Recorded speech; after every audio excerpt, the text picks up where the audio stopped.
berlaku daripada semuanya mengajak kepada kita dan memuji nama Tuhan yang esa, dan memuji nama Tuhan yang esa. Matahari bersinar, burung hijaulah senang, alam semua berlaku daripada semuanya mengajak kepada kita dan memuji nama Tuhan yang esa, dan memuji nama Tuhan yang esa.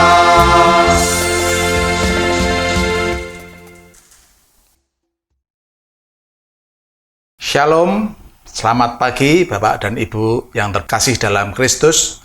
Hari ini kami, keluarga Lilik Julistiadi, akan menemani Bapak dan Ibu untuk bersama-sama membaca dan merenungkan firman Tuhan pada Hikmat Pagi Keluarga.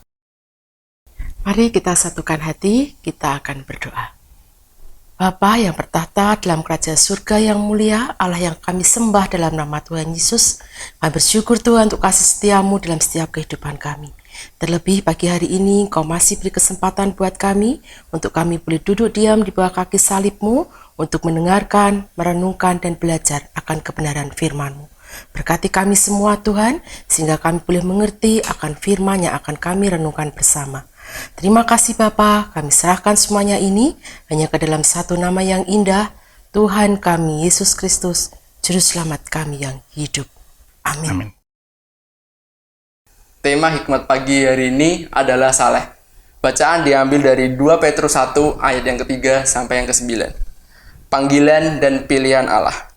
Karena kuasa ilahinya telah menganugerahkan kepada kita segala sesuatu yang berguna untuk hidup, yang saleh oleh pengenalan kita akan Dia, yang telah memanggil kita oleh kuasanya yang mulia dan ajaib.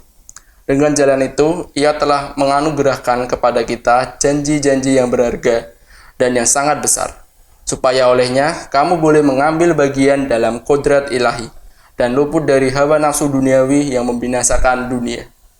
Justru karena itu, kamu harus dengan sungguh-sungguh berusaha untuk menambahkan kepada imanmu kebajikan, dan kepada kebajikan pengetahuan, dan kepada pengetahuan penguasaan diri, kepada penguasaan diri ketekunan, dan kepada ketekunan kesalehan, dan kepada kesalehan kasih akan saudara-saudara, dan kepada kasih akan saudara-saudara kasih akan semua orang.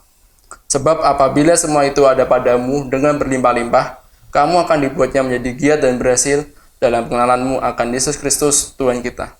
Tetapi barang siapa tidak memiliki semuanya itu, ia menjadi buta dan picik, karena ia lupa bahwa dosa-dosanya yang dahulu telah dihapuskan. Demikian sabda Tuhan. Syukur kepada Allah.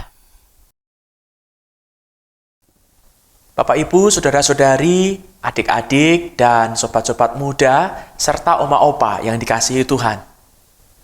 Kesalehan hidup seseorang terletak dari kesadarannya untuk berfungsi dengan baik di tengah kehidupan dunia. Hidup kita menjadi indah dan bermakna ketika kita bersedia melakukan sesuatu yang bernilai secara konsisten untuk membangun kehidupan. Seperti yang pernah diucapkan oleh Baron de Hoek, suatu lonceng bukanlah lonceng hingga engkau membunyikannya. Sebuah lagu bukanlah lagu hingga engkau menyanyikannya. Cinta dalam hatimu tidak dianugerahkan untuk disimpan. Cinta bukanlah cinta hingga engkau menyalurkannya. Kesalehan hidup tidak akan tampak jika hanya ada dalam hati dan niat saja.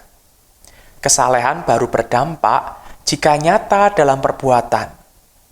Kesalehan tidak akan muncul jika seseorang tidak memiliki pengetahuan tentang kebenaran dari Allah. Kesalehan yang baik akan lahir dari hikmat yang datang dari Allah sang sumber kebaikan.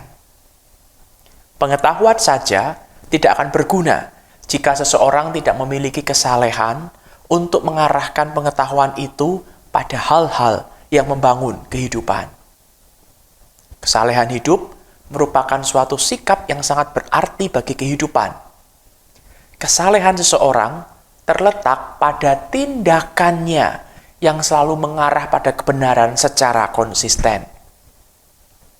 Orang yang saleh seakan seperti sebuah lilin yang menyala. Seandainya lilin yang menyala dapat berbicara, maka ia akan mengatakan, "Aku bahagia, dapat berguna, dan dibakar demi membantu manusia." Jika tidak, aku hanya akan berbaring dan bermalas-malasan dalam sebuah kotak. Aku hanya mempunyai arti dan mengaktualisasikan diri selama aku terbakar, sekalipun aku sadar bahwa aku semakin pendek dan semakin mencapai akhir hayatku. Selanjutnya lilin itu berkata lagi, "Aku tahu, aku mempunyai pilihan untuk tetap tinggal di dalam dan tetap tidak terlihat, tidak tersentuh, dan akhirnya tidak berguna. Aku juga bisa memilih untuk membakar diriku, memberi cahaya serta kehangatan bagi sekelilingku, sekalipun itu mempercepat kematianku. Melalui cara itulah hidupku semakin indah dan bermakna." Langkah-langkah yang diajarkan oleh Petrus, yang pagi ini kita baca bersama-sama dari surat 1 Petrus, tidak lain merupakan cerminan dari pengalamannya bersama dengan Tuhan Yesus. Kehidupan Tuhan Yesus merupakan pola bagi kita untuk hidup sebagai orang yang saleh. Ia memiliki hubungan yang dekat dengan Sang Bapa yang menjadi sumber kekuatan dan hikmat.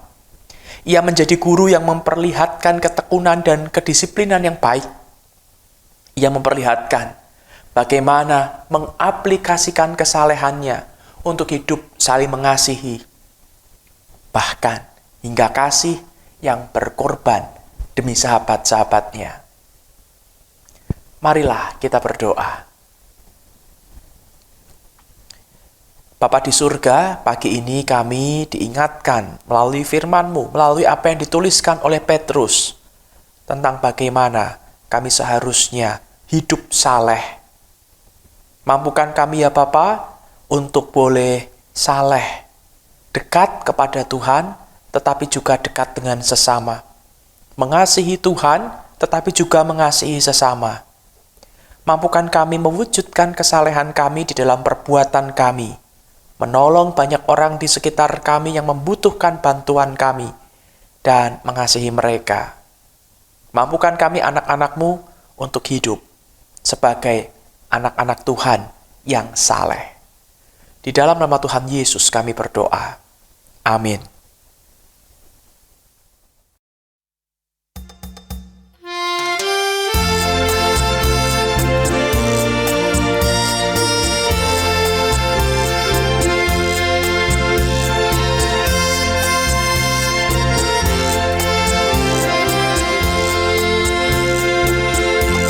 Sing glory, praise the Lord.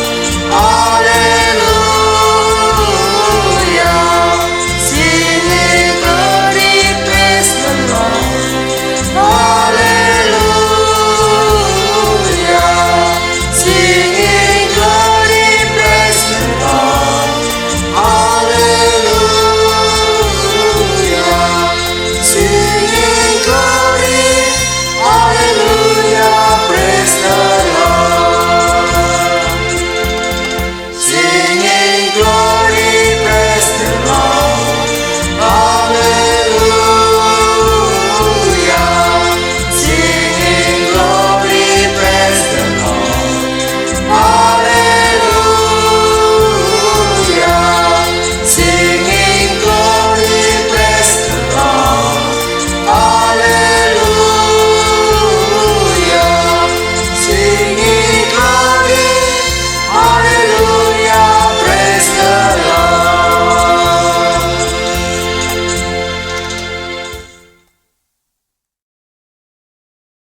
Sugeng Enjang, Gusti berkahi.